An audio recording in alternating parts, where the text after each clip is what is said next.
Welcome back to PlayStation Live from E3, everybody. Justin and Kristen here, talking to Carl Lue, producer at Ubisoft Singapore, about Skull and Bones. Arr. Arr. Okay, I got my bad pirate impression. You had to get that out. I had to do it. So, Skull and Bones, this is something that got revealed a while ago, but we got a really, a much better look at it this week at E3. Can you give us kind of the broad strokes? What is Skull and Bones? Yeah, so here at E3, we're showcasing the hunting grounds, which is the essence of Skull and Bones. It's a shared world with 10 players in it, and you engage in whatever you want. You go out into that world seeking to become the pirate that no empire can take down. So you do that by taking on merchants, warships, or other players.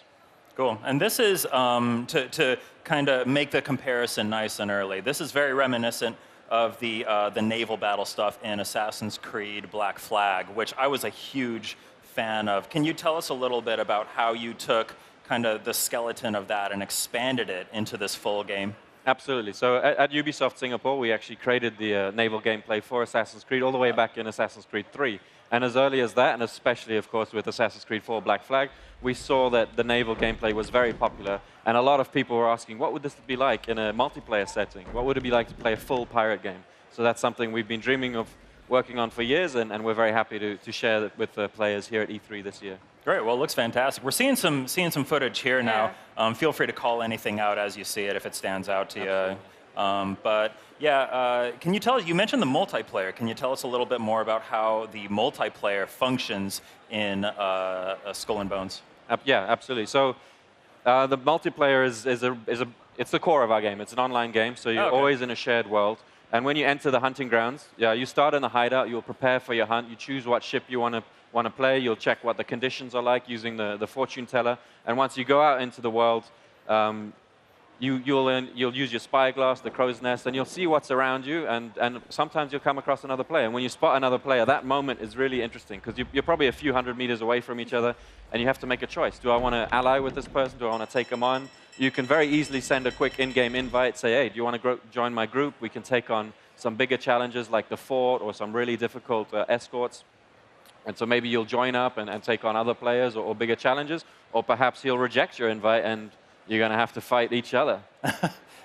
You mentioned the spyglass, and that got me thinking. It must be really interesting to try and balance kind of an accessible game experience with the very analog, manual feel of captaining a pirate ship. How do you balance those two things, and where do you draw the line between making things too kind of opaque to the player?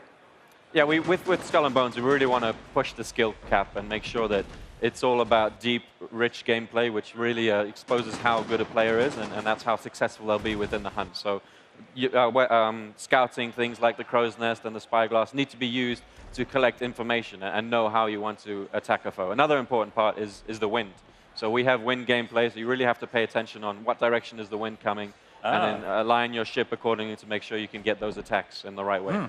Can you tell us a little bit about the strategy beyond just the immediate combat, but you can also sneak with your ship? There's ways that you can sort of move around to sort of hide and cloak yourself. Could you tell us a bit more about that? Absolutely. That's something we've shown in the gameplay video is the idea of deception. So in the world, there will be things you can interact with, and some of those include shipwrecks. And if there's a sunk ship, for example, in the trailer, there's a Portuguese merchant there, so you can go up to it, take its sails. They don't need those sails anymore. They don't need the sails. Those guys have been Pirates sunk. aren't completely honest, upstanding folks. No, there is no honor amongst thieves, and pirates are certainly the thieves of the Indian Ocean. Yeah, so once you're disguised as a Portuguese merchant, you can sail right past their warships or even past the fort. And that, in the trailer, we showed that the fort was a very powerful defense unit, so to get past it, deception was a good way to do that. Right. And then even in the multiplayer, say you do decide to ally, our two pirate ships decide to work together, we might turn against each other in the end anyway? Yeah, sometimes when you've taken down a big loot and it's just too delicious to share, then perhaps you'll turn on each other, yes. Oh my gosh, no honor amongst It's a bit risky, though. Yeah, of course. It is risky, and the world will react to how you behave. So if you are attacking a lot of ships and sinking a lot of other ships on the ocean, there will be bounty hunters coming after you. Yourself will become a very attractive target. So on that note, what's the general progression loop look like in this game? What are players going to be kind of chasing as they're playing Skull and Bones? Yeah, so the objective is to become the pirate that no empire can take down. You start as an upstart pirate in the Indian Ocean. You've rejected the King's pardon in the Caribbean. There's no more piracy in the Caribbean. Piracy is dead in the Caribbean. Long live piracy in the Indian Ocean. So you've come across the Indian Ocean, and you're looking to become that pirate king. And how you do that is you build a fleet of ships, you upgrade them, you get new weapons, and you become stronger and stronger by collecting loot in the world and going back to your hideout and upgrading your equipment. And how does the single-player experience vary from the multiplayer experience? It's an online game, so you're always in a shared world. So. Okay, I see. So it's just kind of like a seamless, like you can play single player, but you're inevitably going to be running into other players. And yeah, because of the scouting tools, you can recognize when other players are around, and if you don't want to engage in other players, sail on by. You can be like, hey, there's nothing to see here. I'm going to go this way. I don't want no trouble. Can you tell us a little bit more about the customization options in the game and about the different ways you can outfit your ship? Absolutely. So there's gameplay customization, such as the weapons. So that's going to be the main thing. You can choose different types of long-range weapons, such as mortars or rockets, the different types of cannons you put for your broadside or your front shots. Some cannonballs, like the carronades, they're focused on sail damage, which slows down the opponents, which is really good for chasing them. You can even customize your crew. They will give you added buffs to your gameplay experience, and that's also something that you can take down on the enemy ship. You can take their crew out to make them a bit weaker. Oh, cool. So is there like on-foot gameplay? Is it mostly ship-based, or is there kind of a balance? It's a game based as a pirate captain at the helm of your ship. There is a hideout where you can walk around between your hunts and plan your next hunt, gather intel, customize your ship, upgrade things. But once the core of the gameplay is indeed you at the helm of your ship. Yeah, you mentioned that the kind of the hub area. Can you tell us a little bit more about the things that you can do there?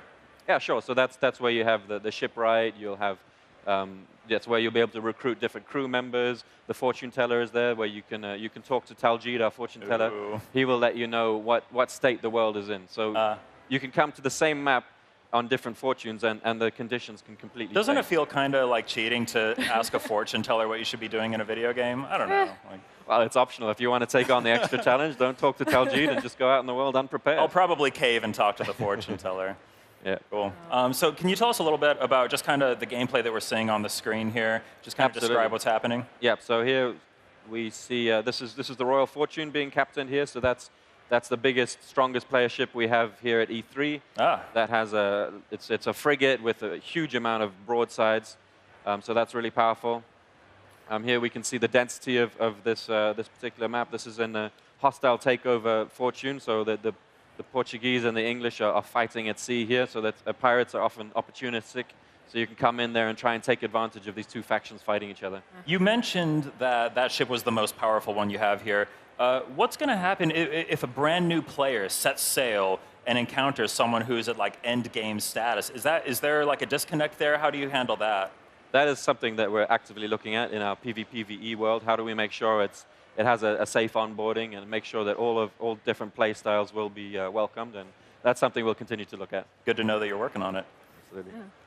So we've got a couple ships squaring off here. Yep. When you see the white sails, those are merchants. So as a pirate, those are like the prey that you're hunting to get the most loot. You can use your spyglass to identify what those merchants are carrying. And so if there's a certain type of commodity that you're seeking at that time, you can find that ship that you want and go after it. I see. Here we see the crew. They're manning the sails. What kind of ship is your favorite so far?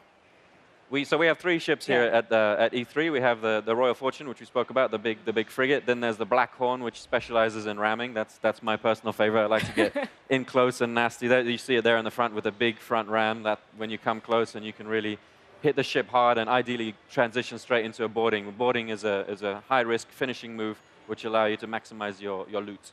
Got it. And so I've got one more question for you before we let you go. What do you think is going to make Skull and Bones stand out as a unique entry in Ubisoft's lineup?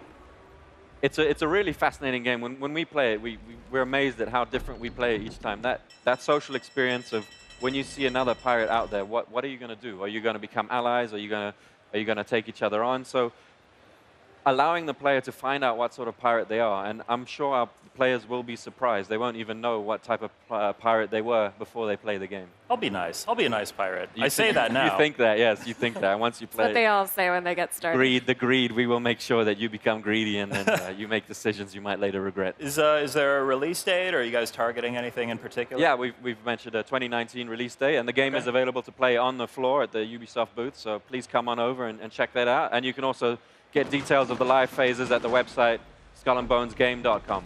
Great. Anything else you want to say to the fans out there before we let you go? Have a great E3. It's a wonderful time to be in the industry. We love video games. All right. Applause for that. Thank you. Carl, Kristen, thank you so much for joining us. That is Skull and Bones. It's coming to PS4 in 2019. Stay tuned to PlayStation Live from E3 2018, as we'll have a lot more coming up.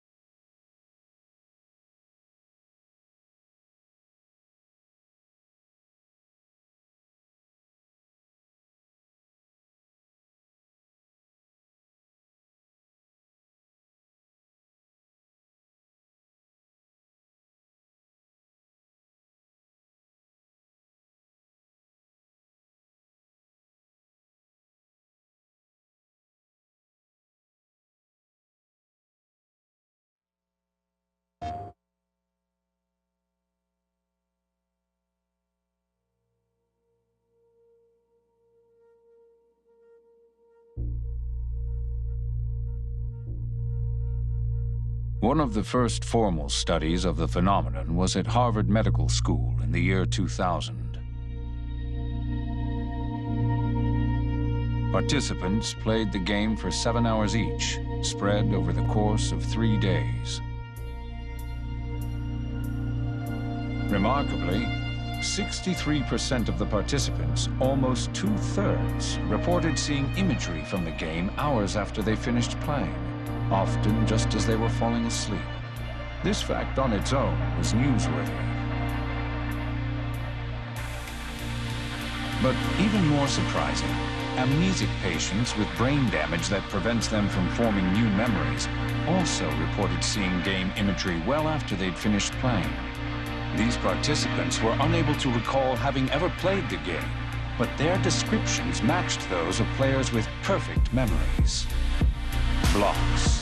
They all saw blocks, falling through space, sometimes rotating or fitting neatly into empty spaces between other blocks. Some participants also reported seeing completed lines disappearing. Every passing day, the winds might grow stronger.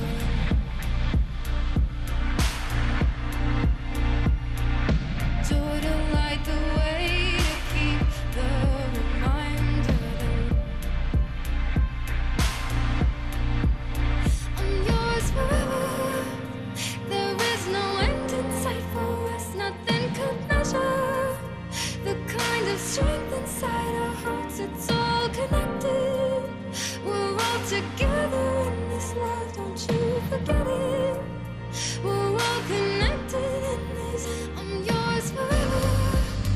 There is no end in sight for us. Nothing could measure the kind of strength inside our hearts. It's all connected. We're all together in this love. Don't you forget it. The researchers gave this phenomenon a name.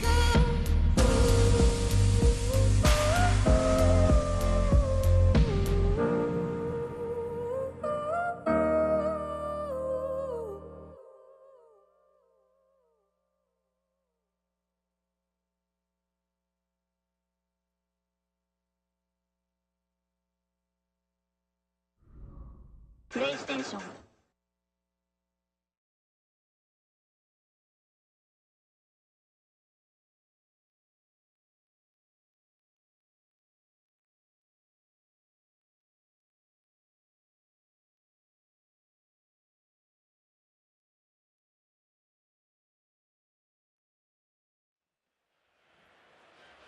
Hello, my friends, and welcome back. We are still here in downtown Los Angeles with PlayStation live from E3, and I have a very exciting segment to get to today. Ryan and Meredith here, and we are talking to Shimbori-san, Minglu, and Tom, and we are talking about Dead or Alive 6. Gentlemen, welcome back to the program. Thanks. And Thanks. welcome to Shimbori-san. Thank you guys so much for being here.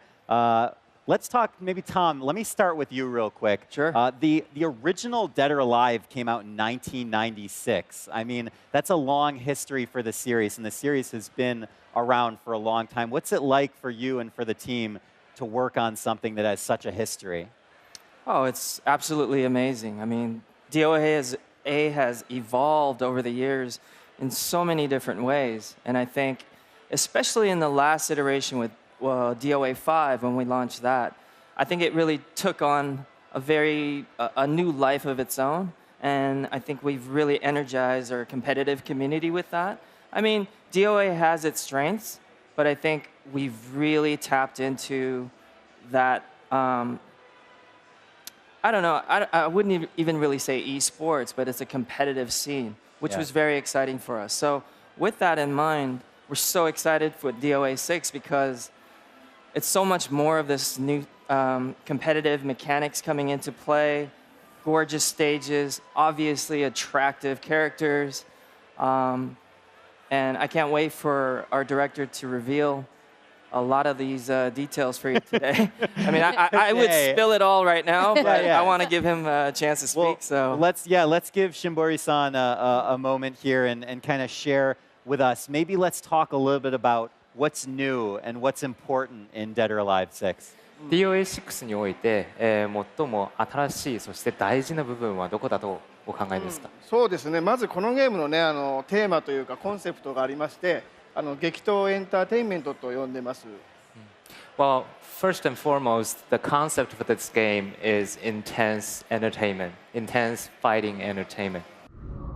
PlayStation